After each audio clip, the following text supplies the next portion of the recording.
我曾追寻过剑道的真谛。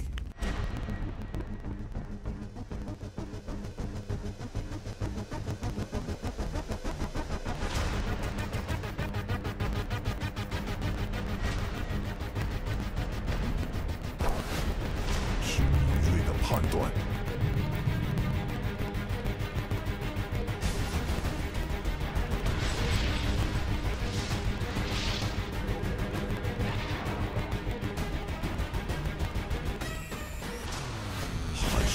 杀的勇气，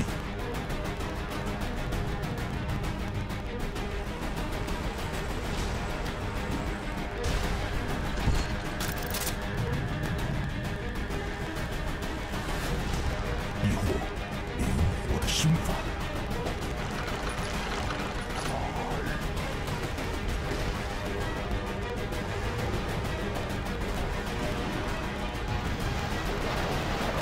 后来。 终于明白，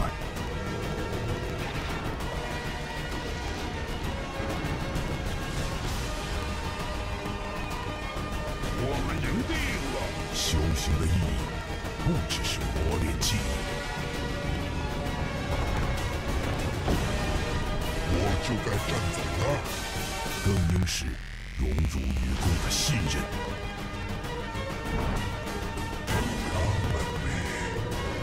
是赛场上的挑战与征服，挥剑绝浮云，诸侯尽西来。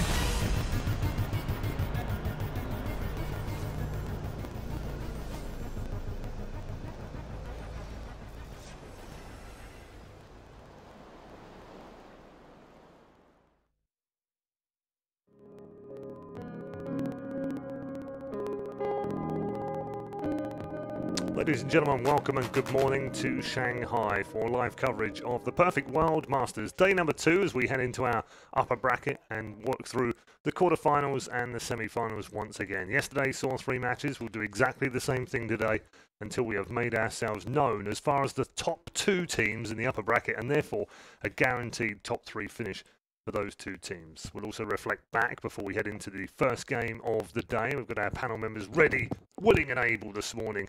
Maybe not quite so slept anyway. But nevertheless, this time Cap is early alongside Lyrical. Good morning, gents. Hello. Hi, how's it going? You're getting earlier every day, by the way. Thank you. You actually made the bus before it left today. The joke is that I slept through my alarm on one of the days. It's the first time that's ever happened. I was going to say, I've never known you do that. It was so unusual, so unusual. And the bus thing yesterday, like, I was there, like, we leave at like 9:30 or something, 8:30, whatever. Yeah. And I was downstairs at like 8:25. Right. I just like, I saw the bus and I was like, well, I'm not going to get on the bus yet. I went and got a croissant, came back. The bus was about to leave and I just stepped forward. About to leave? It was left. It had left. You were like, they picked me up on the way. No he problem. knew about the U-turn. I mean, the U-turn always happens. I arrive precisely when I mean to, Paul. You know? Absolutely. I'm like every a wizard. Time. Every time. What do you make of yesterday? Fairly predicted? Yes. Fairly predictable in the way that we thought it would go? I thought I would have taken Complexity against Secret. I thought it was relatively close. Yeah. And I thought no matter what, whoever would go on would just be beaten by Vici. Yeah. So, yeah, for the most part, I think it was fairly predictable. Yeah, they've looked super good so far, haven't they, Vici Gaming? Can anyone beat them? I think that they can. I think that particularly LFY, Newbee, if they start to make it through, obviously it's going to need to be a lot later, but the China versus China matchup always provides a little bit of an interesting flair to it. For sure. But yeah, I think that they're really, really good. There's the bracket for you from yesterday. Secret coming through a 2-1 game against Complexity after being the game down. Vici winning 2-0 against Maneskin and doing exactly the same thing in pretty quick time over Team Secret. It means Vici are in the upper bracket final already after just a single day's work here in the arena, and they'll wait to see who they play today. We will play through those matches, as we said, LFY versus Newbee, Kingwin versus Vega, which I'm particularly looking forward to, I have to say. And the winners of that match will also be playing each other on stage today as our final matchup. So let's just look ahead to that, Kingwin Vega. I spoke to Kips the night before last, and she said the guys are actually quite happy with that. They realise they haven't necessarily played particularly well in the group stage, but if there's anyone they wanted to play from the other group, it was actually Kingwin. Sure. I'm not sure that I share that same that same level of confidence, but in terms of style and the way that they clash, it probably is the best thing for them, isn't it? I think from their perspective, it's like we know these guys, and we also don't. They probably don't. Despite the performance, they probably don't rate Kinguin in the same position that they got in their group. Right? They don't think this is the best team here in their group, for sure. Right? So they're probably thinking to themselves, look, we know these guys. We actually don't think that they're better than the other teams, especially when it comes down to a best-of-3 series. So this is the best shot that we have to be able to move forward and actually get ourselves a little bit farther in the ranking, in the upper bracket part of things. On the other side, Liverpool, Kinguin obviously did impress in that group stage, came through a very difficult group. I think most people said, if you turn the results upside down, we'd have probably believed that more. Certainly with LGD finishing bottom, I don't think anyone had that on their prediction list. But can they carry it into the knockout stages now? Because that's always been the difficulty with underdog teams. They can have great group stages because not everyone reveals everything and they're going full chat. When it comes to the knockout stages, teams tend to fall over. Are they a team that you think might not go any further? I think it's a possibility. I really want to say no because I've been following this team for a really long time. They've been impressing, staying together. It's a story of, countrymen fighting together, against the big dogs. But there was a game the other day when they played in the series against LGD, particularly game number 2, where it really started to fall apart. And you could see there were some pauses, people were getting upset, and it felt like it was sort of a snowballing mentality where they were beating themselves. And that's the thing that I worry about is like leadership and experience. And group stage is very, very different from playoffs. I think that they can do it, but if they start to sort of get upset and tilt a little bit, it could fall apart pretty quickly. That could be said for both teams in that match, couldn't it? Yeah, sure. Depending on how it goes, first 15 minutes doesn't go the way they think it should be going. Either team could go the wrong way. Yeah, I think that this match is actually quite close between Kinguin and Vega.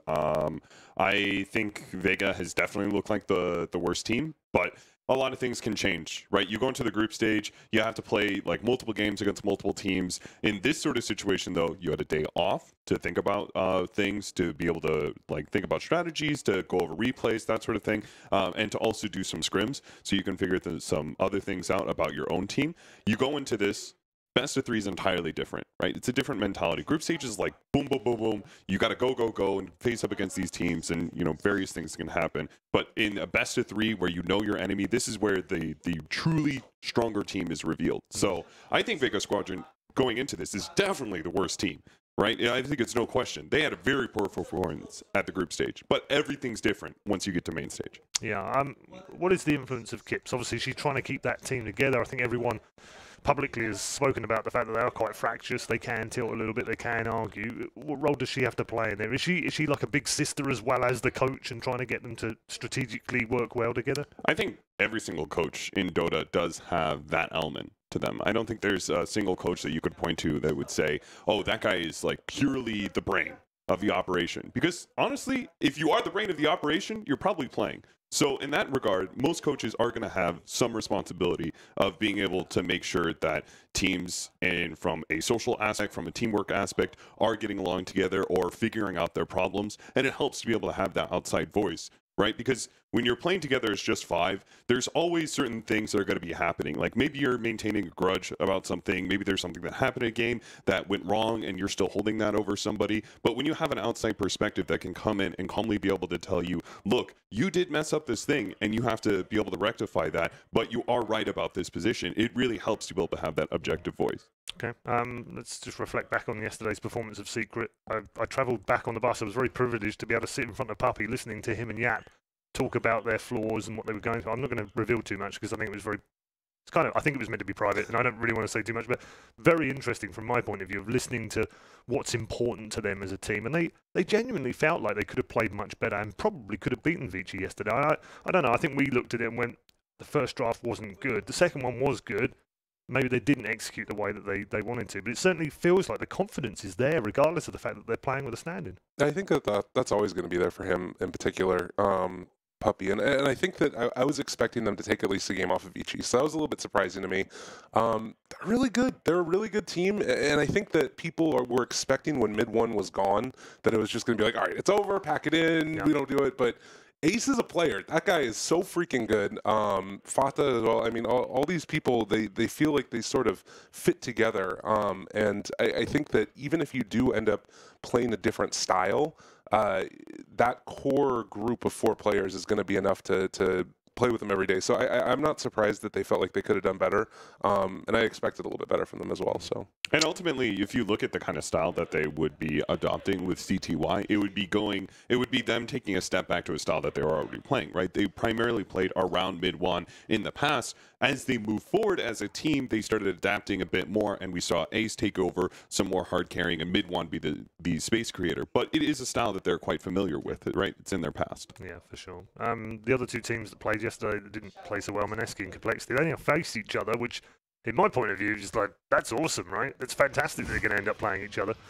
Teams are obviously almost ready to come out, and we'll introduce you to the two teams that are playing in this particular match very shortly. Obviously, Newbee versus LFY, but I just want to get those final thoughts on Complexity. Moneski, you've got to be looking forward to that matchup, Lyrical. Yeah, I think so. I think that Moneski has really not looked as good. I think Cole has looked a lot better than them at points, so I'm probably taking Cole over them, at least for now. Unless Moneski are able to solve their issues, they've had a little bit of time off to think about it, and that they're going to need to change something.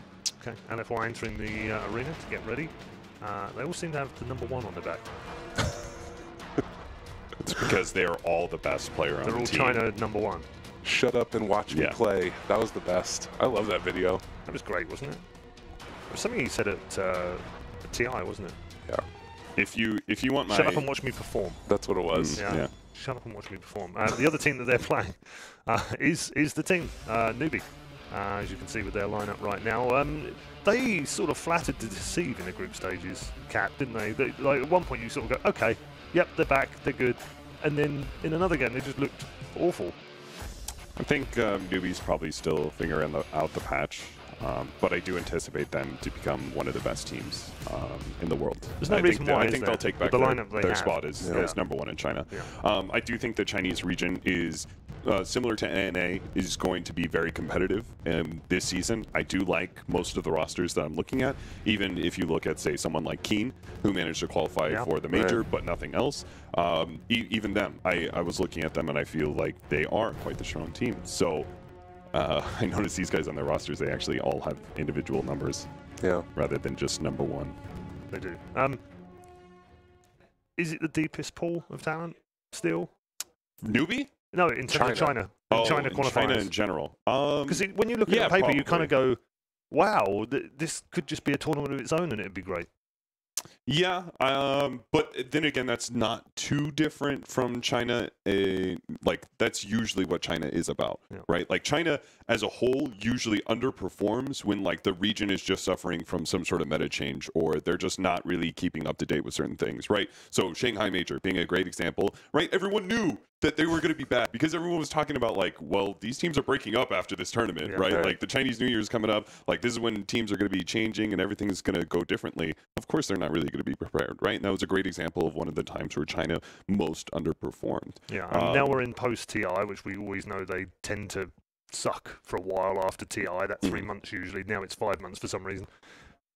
But so I'm going to ask you this: when do they rise then? Because that's kind of a lot of time out of the year when they suck. No, I think this season will be a bit different. I think that I am not going to put the previous situations of China underperforming because post-TI scenarios or whatever. I'm not going to put that here because I do feel like most of these teams are trying to ramp up a lot faster because of the fact that the minors major system is important. Even if you end up changing teams, it's still important for you yourself as a player to be able to get those points, even if you end up changing teams after, like, say, the New Year happens and we have that situation again. Are you surprised 5 tournaments in that we haven't had a winner yet from China? Not too much. I think that there was various good showings from them at points. Like Keen, ESL, they put on a really good display. But it's also, you have so many fewer spots. And that's really the issue, is that, like, you have, for instance, a couple of tournaments where there's only one representative from China. And if you end up running into some issues in the earlier stages, that means that, like, it's easier to get cheesed out of a tournament for a whole region if there's only one of you that's there, right? So, for instance, for this one, you've got an opening game as well, which is LFY Newbee. They recently just played a best of 5 in DPL, and it went to the full 5 games. They're both amazingly good, but if they don't both show up at a tournament, then one of them just might get knocked out early. So I'm not surprised, but I think that it is something that's going to probably come around more often. We're going to see some winners. Okay. Heading into this match, Cap, let's talk players for a moment and the roles and the comparisons between the two teams. If we take the mid lane, for instance, they've both got a superstar in that lane. They're both ready to explode onto the world stage and be the big mids that they once were and show everyone why they're world class. Why aren't they doing it yet? I think, okay, so I'll point to a difference between these two that I think is quite notable, that the LFY is going to build their team more around Super than Newbee will around SEC right now. Why? It used to be, right, that SEC, big playmaking, right, we're going to try and do everything that we can, and Mugi would in turn